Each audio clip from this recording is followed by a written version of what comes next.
আগুনটা সূত্রপাত বলতে আমরা তো ওদিকের থেকে আগুনটা সূত্রপাত হয়েছে, আমরা এদিকের থেকে আর হয় নাই, তাহলে আমরা তো দেখি নাই কীভাবে হয়েছে না হয়েছে।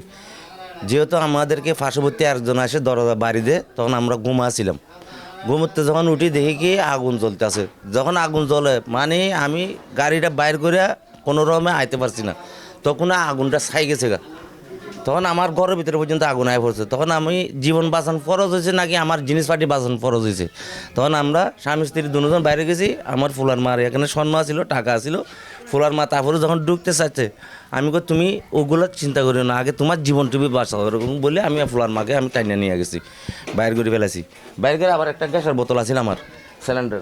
তো সিলিন্ডারের বোতলটা আমি বাইর করে ফেলেছি। কে রে আটকা না করুক, আল্লাহ যদি ফুটে তাহলে এভাবে আমি এটা বাইর করে ফেলেছি। বাইর করার পরে দেখি কি এখানে আগুন জ্বলে। বাড়ির ফুলা ফান্ডি আইয়া যথেষ্ট হেল্প করছে। হেল্প করে বলতে মনে করো আমার 3 মিনিটগুলো ভাঙি ফেলছে। ভাঙিয়া তারপরে মনে করো কি যখন পানি মারতে পারছে, তখন আগুন আর ওদিকে যায় না, নাহলে ওদিকে আমার আরও বারাটি আছে, তাহলে বারাটিগুলোর ক্ষতি হয়ে যেত। একটা বারাটির ক্ষতি হয়েছে, তারপরও বাকিগুলো বারাটি আর ক্ষতিও হয় নাই।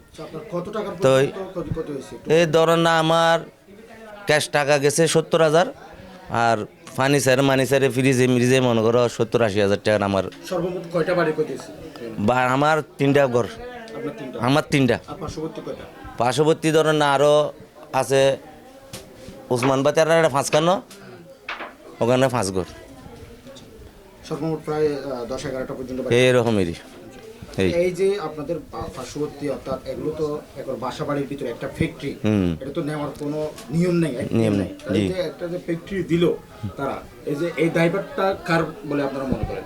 এই ড্রাইভারটা বলতে পূর্ব পাগল মালিক, ফ্যাক্টরির মালিক। যেহেতু মনে করো ওইটা হচ্ছে এস আলম গ্রুপ, কথাটা বুঝতে পারছেন। যেহেতু মনে করো এস আলম গ্রুপ উনি শক্তিশালী, এই সময় আওয়ামী লীগ ক্ষমতায় আসছিল, তাইলে জায়গাটা বিভিন্ন মানুষের থেকে মনে করো কিনছে। কিনা মনে করো কি কারানি হয়েছে ওই আবদুল্লাহ বলে নাম, প্রকাশ কি আবদুল্লাহ আর কি, বাকিটা আমি জানি না। তো উনি ভাড়া দিছে, এখানে হচ্ছে ফুরুবির গ্যারেজ, এদিকে হয়েছে তেনা ফ্যাক্টরি।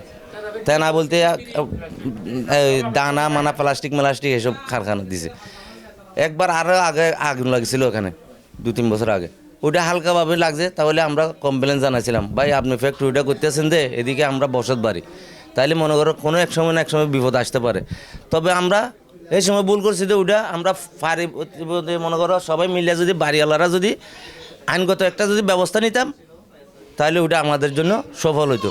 তো আমরা এই ব্যবস্থাটা আমরা বাড়িওয়ালারা সবাই মিলে এই ব্যবস্থাটা আমরা নিয়ে নিই। এই সুযোগটা আজকে আমাদের উপরে আজকে দুর্নীতি।